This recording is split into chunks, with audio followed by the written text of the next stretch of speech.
Hey everybody, welcome to another episode of the Fiberista Files. Today is Tuesday, December 2nd, 2014. I'm Heather, your host, also known as Boutros Babe on Ravelry and Plurk, and Fiberista Files on Twitter and Instagram. You can find the group Highland Handmades at Ravelry, and you can find the shop at shop.highlandhandmades.com. Hey, how are ya? I hope you all had a great holiday. Thanksgiving here in the United States. I guess there probably wasn't a holiday if you're international, but whatever. I hope you've had a great couple of weeks. We had a great holiday here. It snowed quite heavily Wednesday night into Thursday morning, but we weren't going anywhere, so that was fine with us. We stayed home, Paul and I, and he cooked, and I made a cheesecake, which I might have talked a lot about on Thanksgiving Day because I was so impressed with myself that I had made a cheesecake. Yeah, we stayed home. It was great. I love to stay home on Thanksgiving.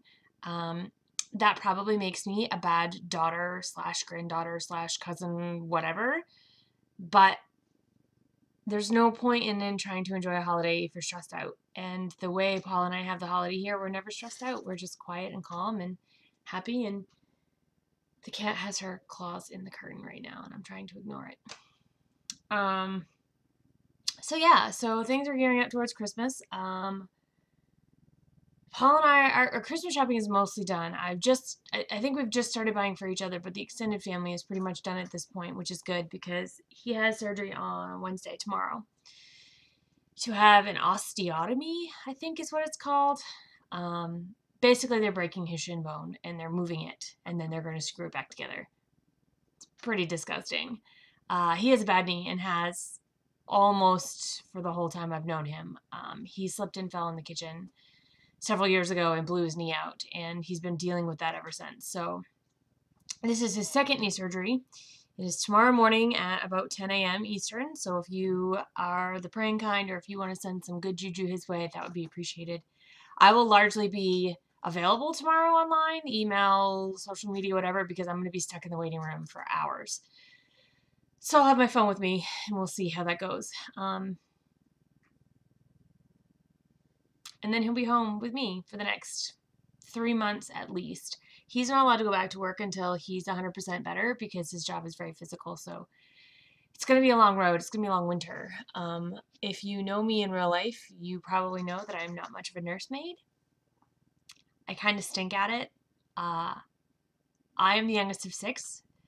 I am all about me. And I have a bad habit of making things all about me, even that aren't. Katie's laughing right now. I can hear her laughing all the way down in Al's head because she knows this about me. It's not that I don't love my husband. It rapidly becomes an issue for me that he's here instead of, having the house to myself and it being empty and I can do my normal routine and record and not have the TV on and all that. So I'm going to do my best not to be selfish. I'll let you know how that goes.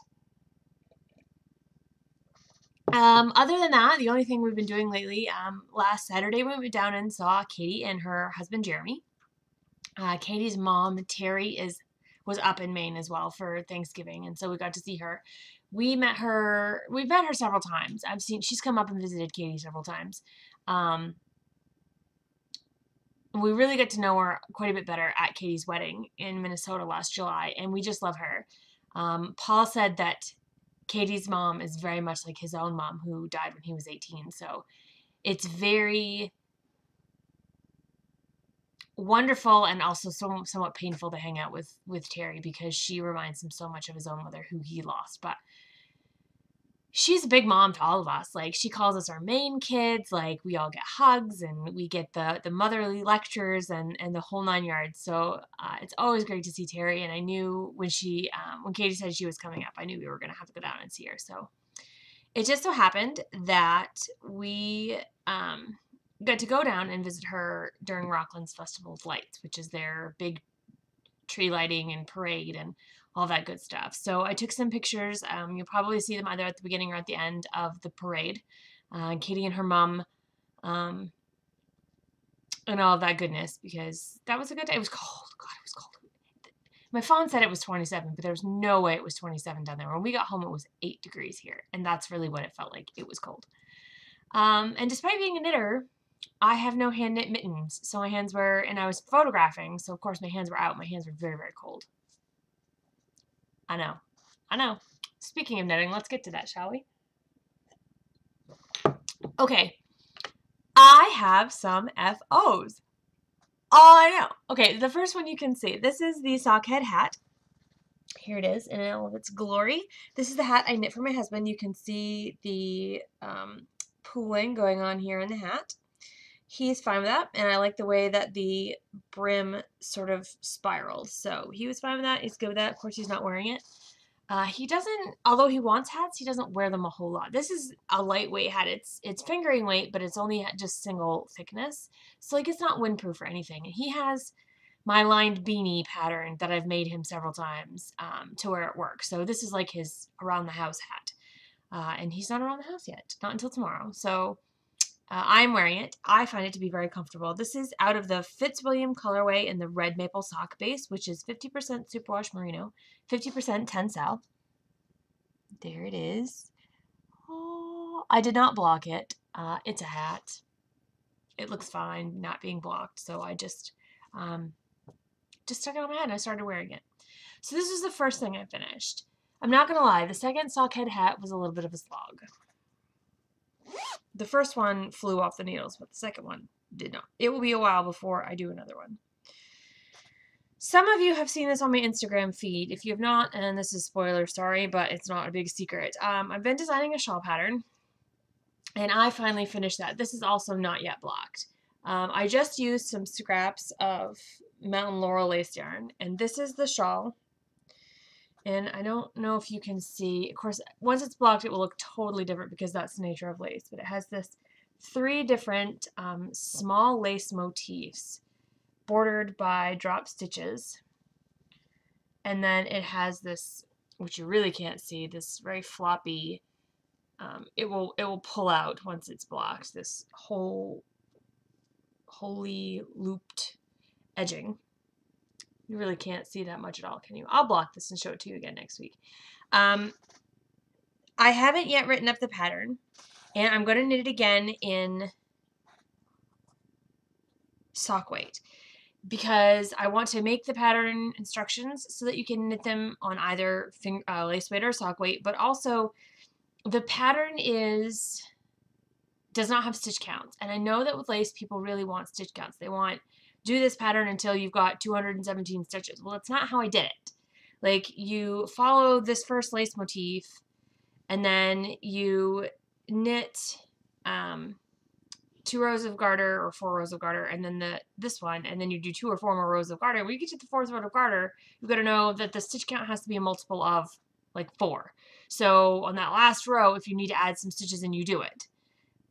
It's done by weight, not by percentages, not by number of stitches. So each section is 25% of the total weight of the shawl. So you can see, I think, maybe from back here, that the top color is more thick than the other colors because what am I talking about? Ooh.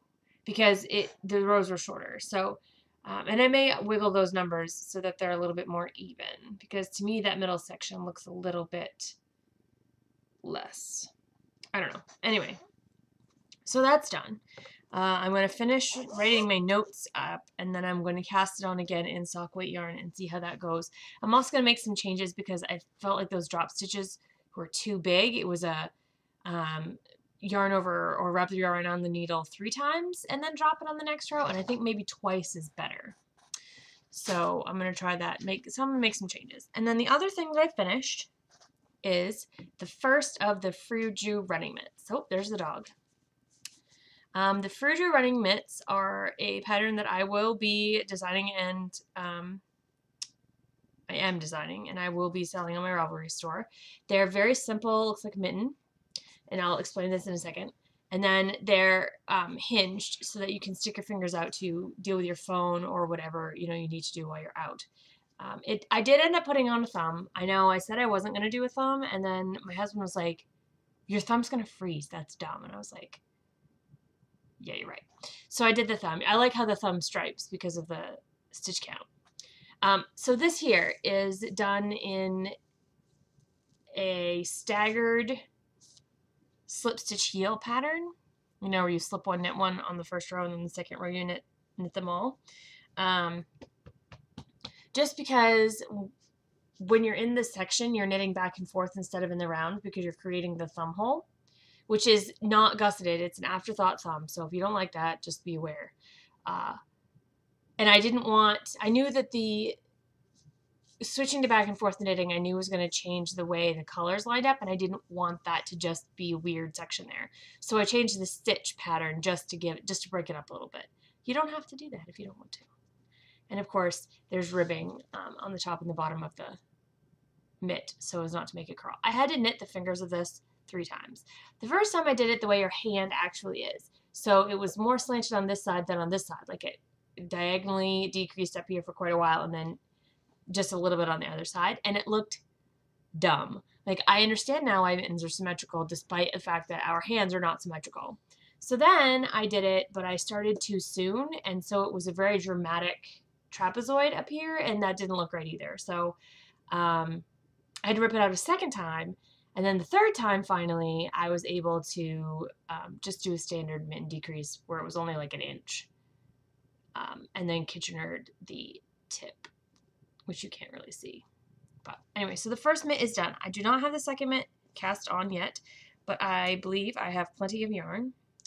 This is the yarn. Again, this is my white maple sock in the Fruju colorway. And I am going to attempt to get this pattern written up before I start the second mitt so that as I'm knitting it, hopefully within a week or so I can get that out to test knitters to test for me. So because I finished 1, 2.5 projects, that means I got to cast something new on. And you know, it's funny that I'd cast this on because, well, you'll see why in Grabby Hands, because I've actually got something from her to talk about in Grabby Hands. I have skeined up. I balled up and cast on a skein of Friday Studios yarn in the Lumberjack colorway. I believe this is her Monday base. 75% superwash wool, 25% nylon. It is a light fingering. Here, let me put autofocus on so you can actually see it. And this is a self-striping colorway. So the stripes are lime green. Come on. There we go. Lime green, silver gray, a dark spruce green, and a brown. This is how they knit up. The stripes are all equal size. But I decided I didn't want just a plain old stockinette sock, only because I'm getting kind of tired of stockinette stripes. I mean, they look great, but like, they're getting a little, I don't want to say boring, but they're not really holding my attention the way that they should. So I decided to cast on a Jaywalker sock. Now, there are 10,000, almost 11,000 people who've knit the Jaywalker sock, or 10,000 projects knit with the Jaywalker pattern. I'm not yet one of them. So I'm happy to be joining the ranks. This is the sock. Of course, it does bunch up a little bit there at the toe unless you've got something in it. But you can see it there, and it's making chevrons out of the stripes, which I love. I love, love, love the way this is coming out. Stripes are addicting. This pattern is very easy to memorize. Of course, I'm only doing it on the top needle right now. And every other row is a straight knit row. So it's a free pattern. I'm not giving anything away. So there's basically 2 needles. So I do the pattern for 1 needle and then do 3 needles worth of plain knitting and then do the pattern needle again. So it's really, really quick. I have really knit on this only 2 days and I've gotten all this far already. Great car knitting. It's interesting and entertaining and I love it. I am modifying the Jaywalker pattern to do it toe up instead of cuff down because I don't like doing socks cuff down and I don't have to if I don't want to. What I actually did was I printed only the first page of the pattern, which had the Jaywalker, the chevron pattern on it, and the explanation for what the knit front, back, and double decreases were, so that I had that when I needed it. After that, I am probably...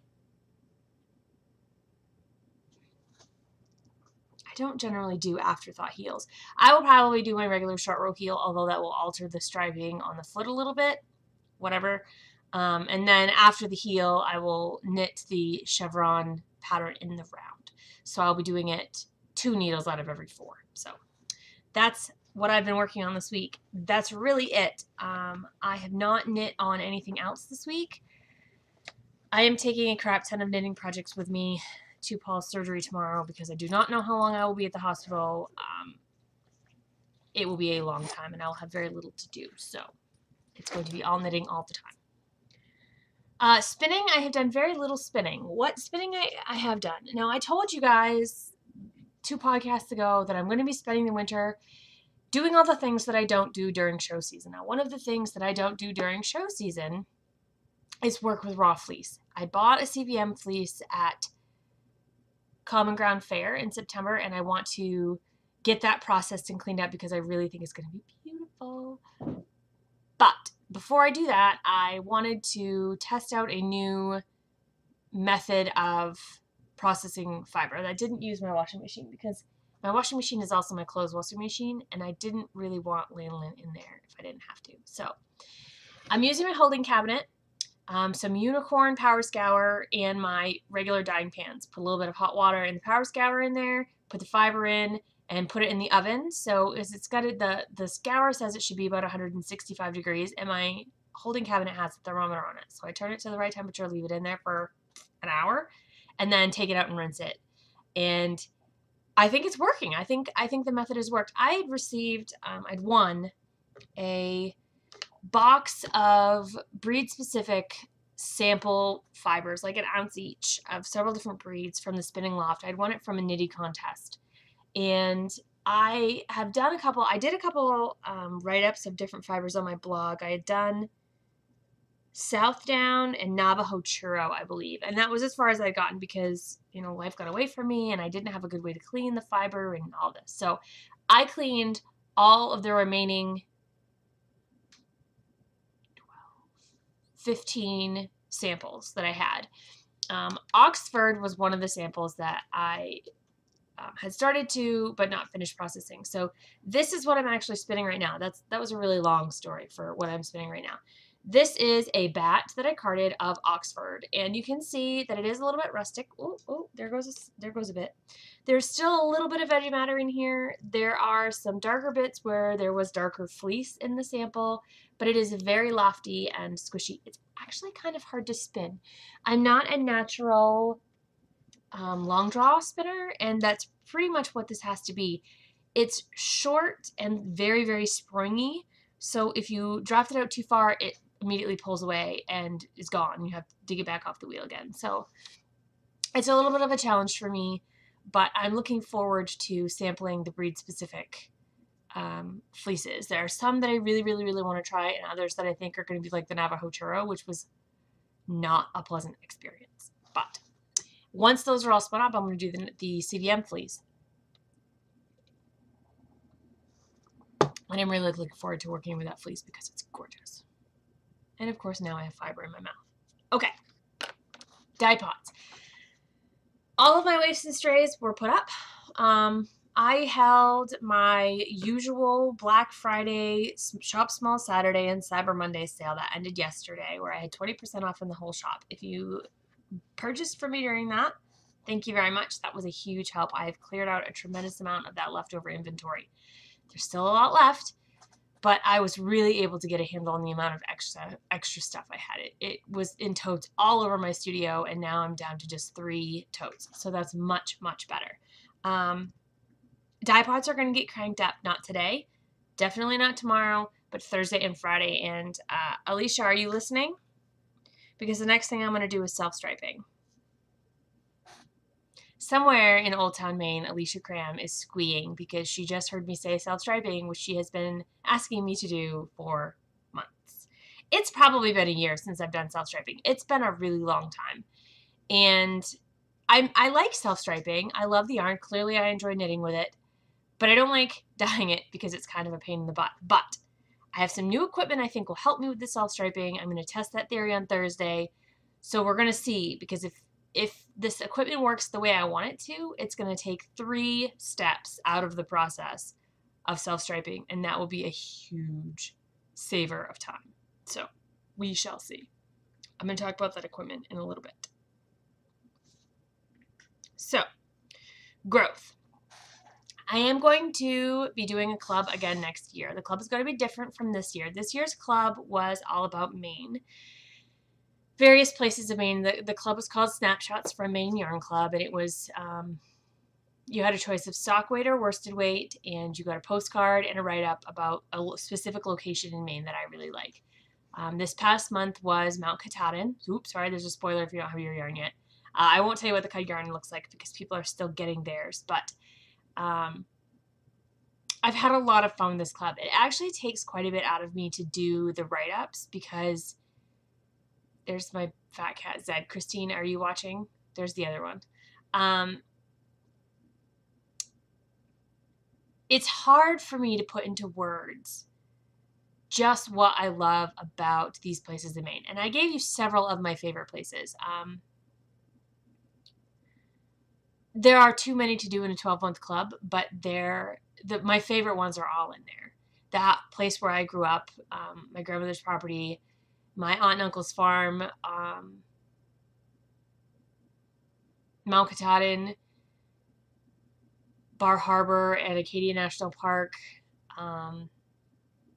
Greenville and the Seaplane, Fly-In. There were so many places that I've really loved, and I've really enjoyed sharing that with you guys.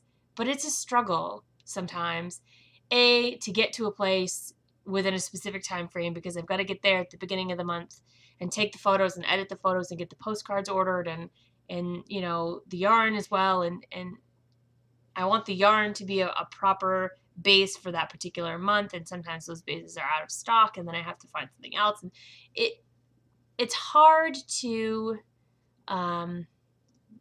it's just hard to plan, and it was a little bit difficult to execute. I'm not complaining. This is not a complaint. I love doing it, but I wanted to do something different for next year. So the Highland Handmades Club for 2015 is going to be a little bit different than this year. It is still going to be a monthly club. You still will pay me at the beginning of the month for yarn at the end of the month. Now, if your payment goes January 1st and January 2nd, your yarn will ship at the end of the month, January 30th, January 31st, which means that before you get it, your February payment may come out. So that first month, you may make 2 payments before you receive your yarn. Please understand that is the way most clubs work, and it doesn't mean you're getting, screwed. That's the way it works. I'm going to give you options of stock yarn,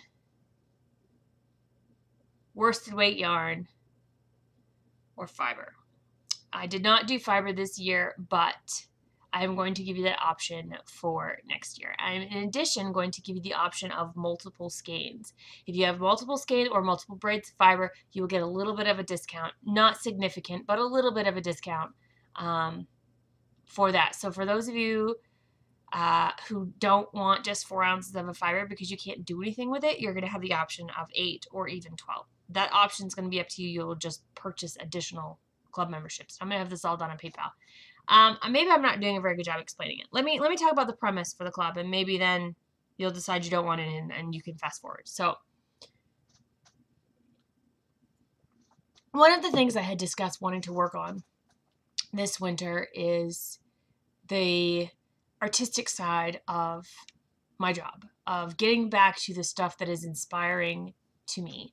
And one of those things is color study, working with the dyes to create specific colors, effects, shading, techniques that I have not delved into very deeply as of yet. So Highland Handmades Club 2015 is going to be a color study. Every month there is going to be a particular color, and every month I will do some sort of variation on that color, whether it is one specific shade, or I focus on, 3 or 4 or 5 shades of that particular color.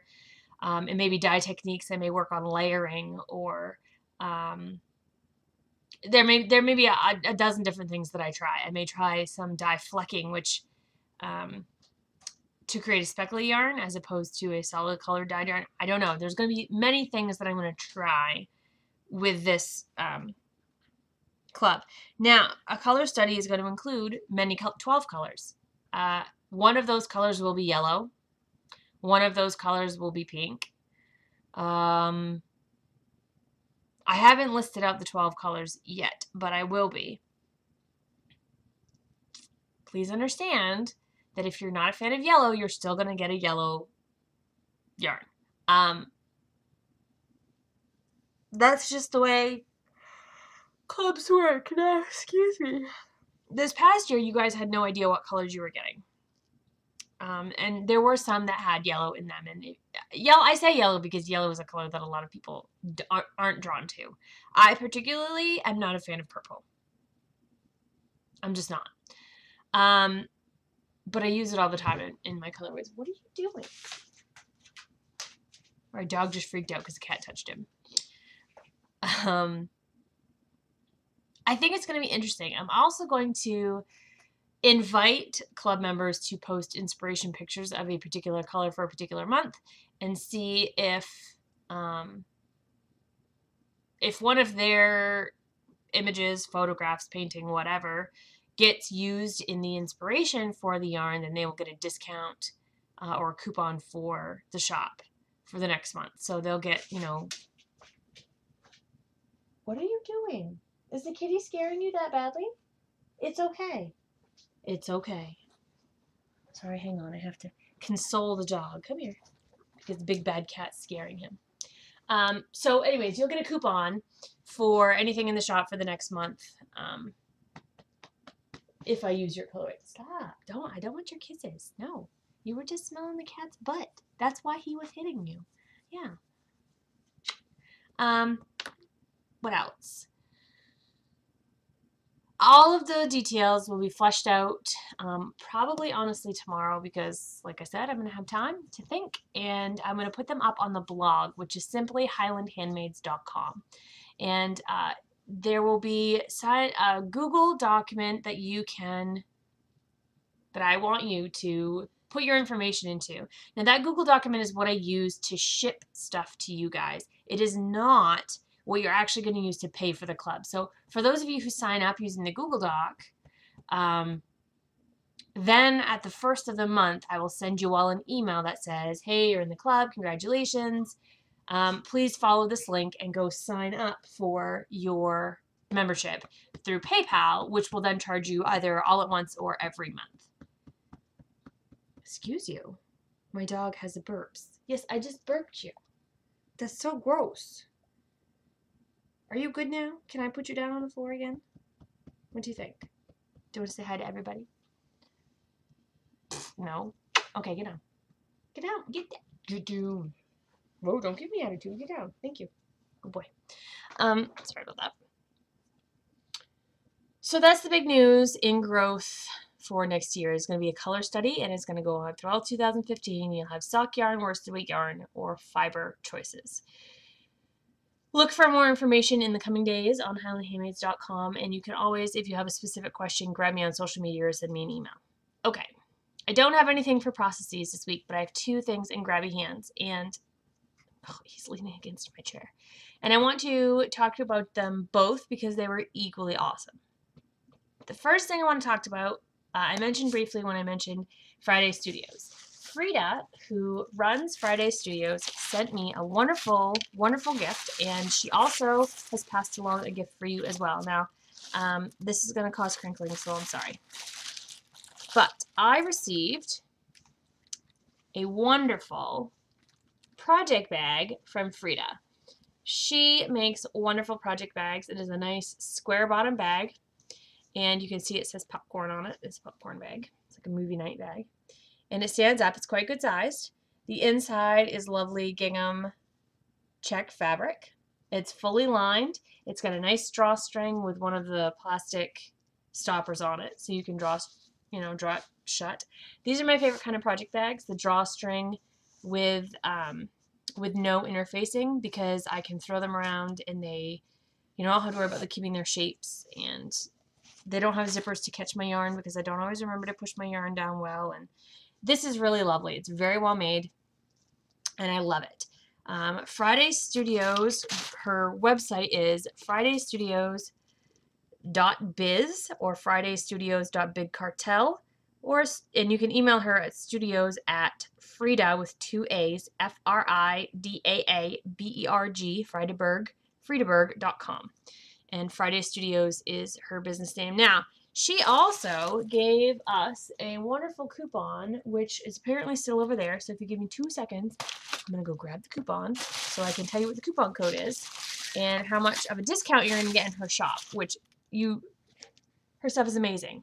Hang on. Okay, sorry. That had fallen down and beneath my knitting stand. If you use the code Highlands, HIGHLANDS, your viewers, that's you guys, will receive a 20% discount. So that's Friday Studios, FridayStudios.biz, and you use the code Highlands right there, and you guys will get 20% off in her shop. Her stuff comes beautifully packaged. She used tissue paper and this wonderful washi tape that's got inch measurements on it, like it was measuring tape. I know, it's very meta. And like I said, the project bag is wonderful. Now that I have shown this to you, I can actually put my Frida yarn, self-striping yarn that I showed you earlier, into the Frida bag, and I will be epically awesome. It's not to say that my Girl Cave Bags bag is not also epically awesome, but I like to match the yarn to the bag maker if possible. I just like to. There, look at that. So, go to FridayStudios.biz and get your project bag, yarn, etc. Now, sorry, there's more wrapping. And I will post that code again in the episode thread on Ravelry for this so that you can cut and paste it, or copy and paste it rather, if that's what you need to do. So I do not know when that expires, so use it quick. And if you do go over there and you use the code, tell her I sent you. Tell her that you saw it on the podcast. I'm sure she would appreciate knowing where you guys all sort of came from. So, yeah. Okay. The other thing that I got is the thing that I hope is going to help me do self-striping yarn more efficiently and quickly. Be prepared to be amazed. Bless you, Zed. That was my cat who just sneezed. I purchased I don't know if you can read that, the Ultra Umbrella Swift by Shacked. I am in love with this. You know, I asked people who had it if they would still recommend it. This has been out about a year. And You Don't Call Me Les said that she would have its babies. And I laughed. And then I got it. And now I understand. Because I would have this thing's babies and I don't want babies. Like, this thing is amazing. Whoever designed this Swift has had every one of the frustrations with a Swift that I have also had. So the first thing that you notice is its size. It's gigantic. This is a very heavy-duty clamp. Now the clamp has 2 pieces, which means I can unbolt this, and if I have a really thick table, I can pull this piece all the way down. And then this is the piece here that screws up to tighten it underneath the table. It also has a rubber mat underneath so that it's not going to damage your table when you tighten it on there all the way. Genius. But then there's this piece here. And I don't know if you can see that that's a ring with a pull. And if you pull the ring, you can tip it. I know. Are you freaking out right now? You can tip this 90 degrees so you can use your Swift this direction in addition to this direction. This is what I think is going to save me with the self-striping. So hang on, let me tighten it, tip it back up so that, if I can. There we go. Okay, so that's just a couple of the features. The other thing that I really like about this is that instead of ties, like the Knit Pick Swift has, which is what I've been using, which just has twine, this has rubberized like grommets. And they are much, much, much stronger than the twine was. Now, I will say that when I got this, I ordered from the Woolery, which is where I get a lot of my spinning supplies. One of these, it's kind of a screw. There's one plastic piece that has threads and then another piece that goes into it. One of these was broken. It was not attached. And so I had a floppy Swift when I first bought it because one of these arm holders was broken. I emailed the Woolery. They had, and all I asked them was, is this something that you guys take care of or do I need to contact Shack directly? Which I was totally willing to do. It obviously had come I don't want to say defective, but there was a piece broken from the manufacturer, and I was totally willing to email Shacked myself.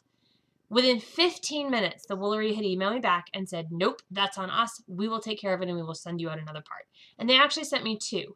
So if another one should break, I can still replace this. So hugely wonderful customer service from the woolery, and I cannot recommend them highly enough for both the speed at which they answered my email and the speed at which I had a new screw piece in here.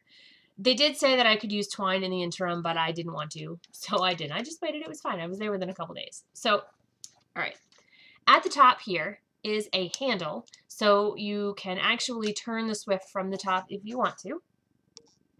And this bit that unscrews, now this is the part that I really love about the Swift. It opens down. You push down on the top to get the Swift to open. The umbrella Swift that I have from Knit Picks opens up. So it opens against gravity. So especially as the threads start to get worn out on that Swift, it starts collapsing. And that's in fact what my issue is with my current Knit Picks Swift. It held up for 5 years with strong commercial use, and I can't complain about that, but it just was worn out. And this thing is built so much more, how do I say that? This one is built to be more durable and to stand up to much more of that heavy-duty use that I, as an indie dyer, need than the one that I got from Knit Picks, which, while it did a very good job for what it was and how much it cost, was getting very tired. This Swift was not cheap. This Swift cost me $275, and I did not get the row counter. You can get it with an optional rotations counter, I should say, rotations meter, that will tell you how many times it goes around. So it would be another way to measure yarn. I have a Crazy Monkey skein winder with a digital counter, so I have no need for the counter on the Swift as well. There's no need, so I didn't get it. It still was not cheap. Was it worth every single stinking penny? You betcha. I am going to sew a padded case for this because it does not come with any kind of a case, and I don't want it to get damaged in my studio. So I am going to basically make a sock for it with the drawstring end, and I will put it in after I'm done using it every time, hopefully every time, so that it does not get damaged just by laying out and me accidentally stepping on it or whatever, because I do want this to last a very long time for that price. I love this thing. And Leslie, you were totally right, because I want to have its babies. So, if you decide to get one, I hope you'll use the woolery, and I hope you tell them that you saw it on the podcast, because they appreciate knowing that stuff. Okay, that is the episode for this week. 40 minutes, not bad. I do not know when I will record again, because my husband will be right here on the couch. And if he needs to sleep or whatever, and that means I can't record, then that's what it means. I'm not going to make any promises that I'm not going to keep. I will tell you that I'm going to try. I do regret that it's been 2 weeks since I podcasted. I have wanted to record for the last week, and I just haven't had an opportunity. Things have been crazy, and I've been trying to get stuff ready for his surgery and the Thanksgiving Day sale and all of that. So,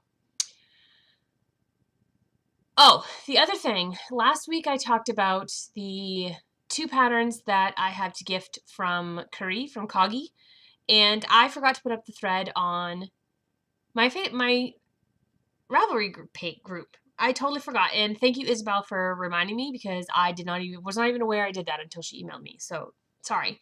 I'm going to put that thread up today, and I'll give you until the next podcast to just tell me what you knitted out of and say, hey, I would like the pattern. And on the next podcast, I will draw a winner for each of those patterns. I'm sorry, I just had a total brain cramp. In addition, I had mentioned on social media that the one person who ordered for me between Black Friday and Cyber Monday will get their order for free. I'm going to do that. Now, I do not feel comfortable saying their names on here because I feel like your interaction with me deserves privacy. it's different than if you're trying to get like a free pattern or whatnot, because A, Ravelry is behind a wall, so it's not out to the whole world like the podcast is.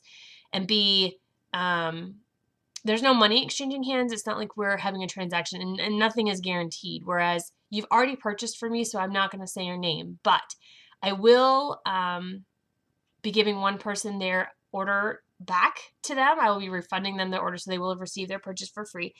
And once that is done, I will announce how much that person saved, probably in the Ravelry group, probably in the same thread that I post my shop updates. I will say, hey, the drawing is won, you know, and the person saved this much money. Just, and if that person wants to say, hey, it was me, then great. And if that person doesn't want to, then I don't feel like she should have to. So I hope to talk with you soon. Keep knitting, keep spinning, keep doing what you do. Think of my husband, please, and send good thoughts his way tomorrow morning about 10 a.m. Eastern, while he goes under the knife to hopefully repair his knee issue. And maybe pray for me to have some patience, too, for the next 3 months. Until next time, guys, happy spinning and knitting, and thanks for tuning in.